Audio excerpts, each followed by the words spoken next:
Capítulo 3. En este capítulo 3 de Hebreos, en esta epístola,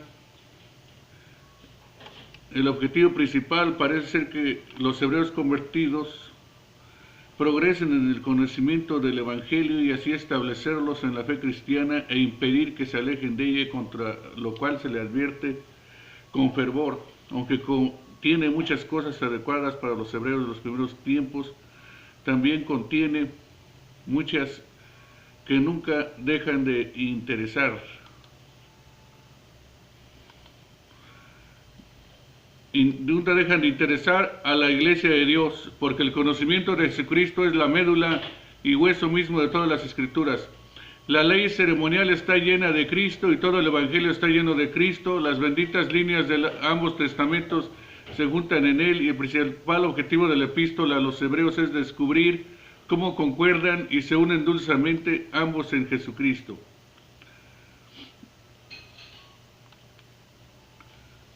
Capítulo 3.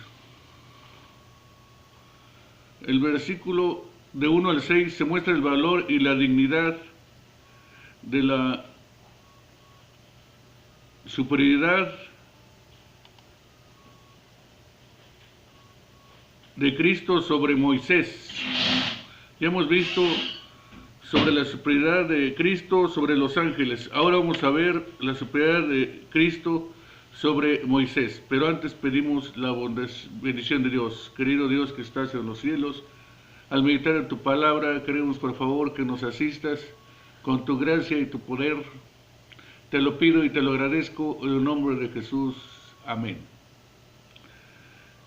Cristo debe ser considerado el apóstol de nuestra confesión, el mensajero enviado a los hombres por Dios, el gran revelador de la fe que profesamos y de la esperanza que confesamos tener como Cristo el Mesías. Es el ungido para el oficio de apóstol y sacerdote, como Jesús nuestro Salvador, nuestro sanador, el gran médico de las almas.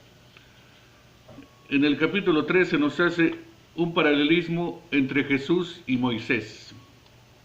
Y el paralelismo y el comparativo aparecen en estos términos. Por lo tanto, hermanos, ustedes que han sido santificados y que tienen parte en el mismo llamamiento celestial, consideren a Jesús apóstol y sumo sacerdote de la fe que profesamos. Él fue fiel al que lo nombró, como fue también Moisés en toda la casa de Dios. Hay una comparación. Los dos fueron enviados por Dios para ser libertadores. Versículo 2. Él fue fiel al que lo nombró. Se sentó en la casa de Dios. Jesús fue estimado digno que mayor que Moisés. Así como el constructor que una casa recibe mayor honor que la casa misma. Porque todo casa con su constructor, pero el constructor de todo es Dios.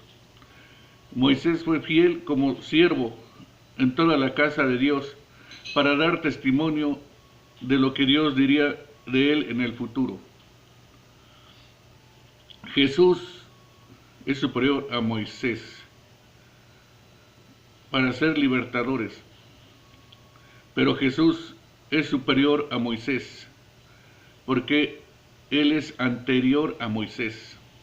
Los dos son constructores del pueblo de Dios.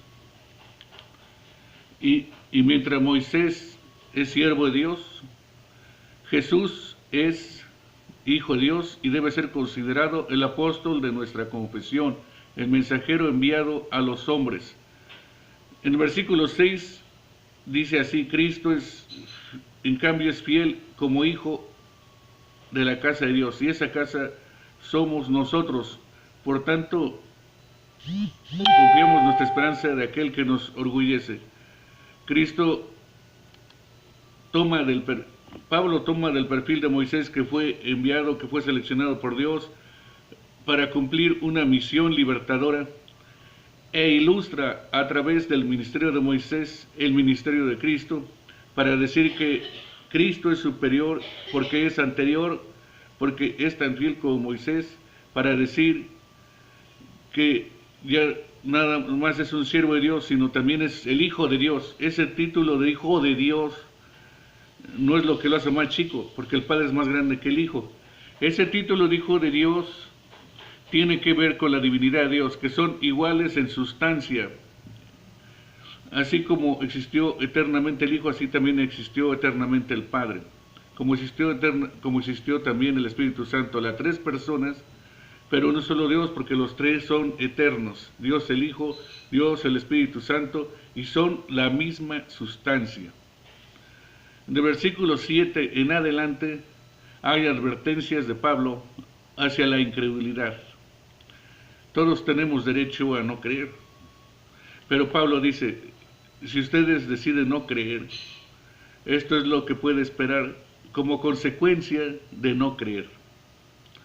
Dice, por eso, como dice el Espíritu Santo en versículo 7, si ustedes oyen hoy su voz, no endurezcáis vuestros corazones. Si ustedes oyen hoy su voz, la Escritura, si usted hoy escucha, no endurezca el corazón, como sucedió en la rebelión, en aquel día de la prueba del desierto. Eso ya pasó en el pasado. En aquel día de la prueba en el desierto, ya hubo quien no escuchó o quienes no escucharon la palabra de Dios. Allí sus antepasados me tentaron y me pusieron a prueba, a pesar de haber visto mis obras 40 años. Ellos vieron cómo durante 40 años los protegió, los ayudó y los cuidó, pero lo pusieron a prueba a Dios, a pesar de que Dios respondió con amor y seguridad. Decidieron no creer, decidieron dejar de creer. Y entonces por eso me enojé con aquella generación y dije, siempre se descarrila su corazón y no han reconocido sus caminos, mis caminos. Así que en mi enojo hice este juramento, jamás entrarán en mi reposo. Dios se enoja y le evita el descanso, el reposo y la paz. El enojo de Dios y la justicia de Dios y la ira de Dios es la consecuencia de mi falsa elección. Dios respeta mi elección, pero si yo voluntariamente decido rebelarme, Él acepta mi rebelión. Si yo voluntariamente decido separarme de Él, que es la vida,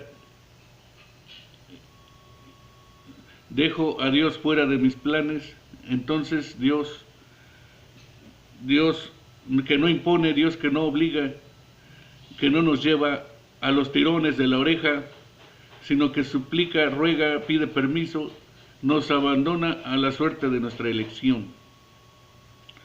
Por eso ese versículo dice, cuídense hermanos de que ninguno de ustedes tenga un corazón pecaminoso e incrédulo que los haga apartarse del Dios vivo. Tengan cuidado, porque no hay otro Dios vivo, este es el único, no se aparten. Más bien, mientras dure este hoy, anímense unos a otros cada día para que ninguno de ustedes se endurezca por el engaño del pecado. Hemos llegado a tener parte con Cristo con tal que retengamos firme hasta el fin la confianza que tuvimos al principio. Este es un principio en la Biblia. Mas el que persevera hasta el fin será salvo. Sé fiel hasta la muerte y te daré la corona de la vida, dice Juan. Por eso, con tal que retengamos firme hasta el fin la confianza que tuvimos en el principio. Nos adelanta con creer. El Señor espera que haya consecuencia en nuestra fe, crecimiento, desarrollo, madurez, que mantengamos firme nuestra confianza en Él hasta el fin, como la tuvimos desde el principio. Por eso repite en el versículo 15, como se acaba de decir, si ustedes oyen su voz, no endurezca su corazón como en la rebelión. Ahora, ¿quiénes fueron los que oyeron y se rebelaron? ¿No fueron acaso todos los que salieron de Egipto guiados por Moisés? ¿Y con quiénes se enojó Dios durante 40 años? ¿No fue acaso con los que pecaron, los cuales cayeron muertos en el desierto? ¿Y a quienes juró Dios que jamás entrarían en su reposo, sino a los que desobedecieron? Como podemos ver, no pudieron entrar por causa de su incredulidad. Hebreos 3:19. Y esta es una declaración que se repite muchas veces en la Biblia. En los evangelios, por ejemplo, se repite muchas veces. Dios hizo muchos milagros. pero hay un lugar donde no hizo milagros. El amor, la bondad, el interés, en el dolor, y vemos que no pudieron entrar a causa y ahí no hizo milagros a causa de su incredulidad, y se fue de ese lugar a causa de su incredulidad.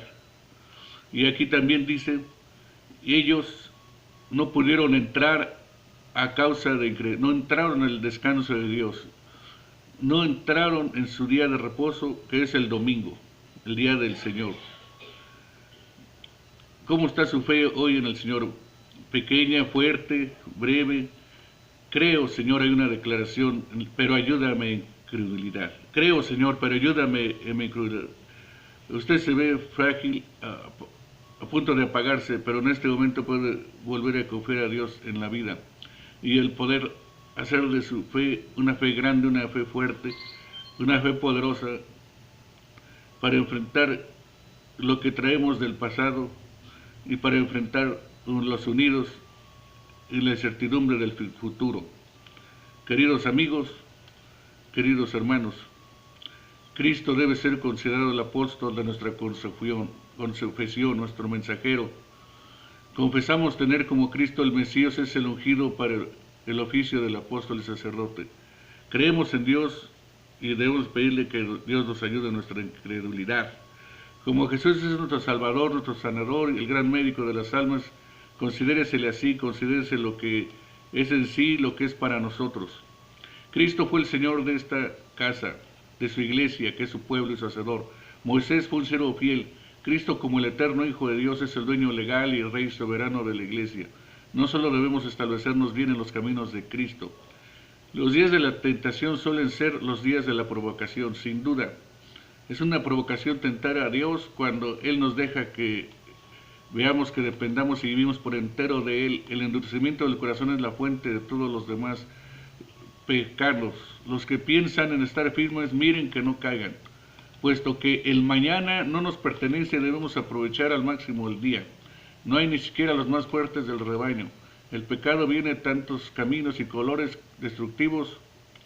El privilegio de los santos es que son hechos partícipes en Cristo. Esto es el espíritu, la naturaleza, las virtudes, la justicia. Cuidémonos de confiar en privilegios y confesiones externas y pidamos ser contados con los creyentes verdaderos, como nuestra obediencia sigue, conforme nuestro poder. Amén.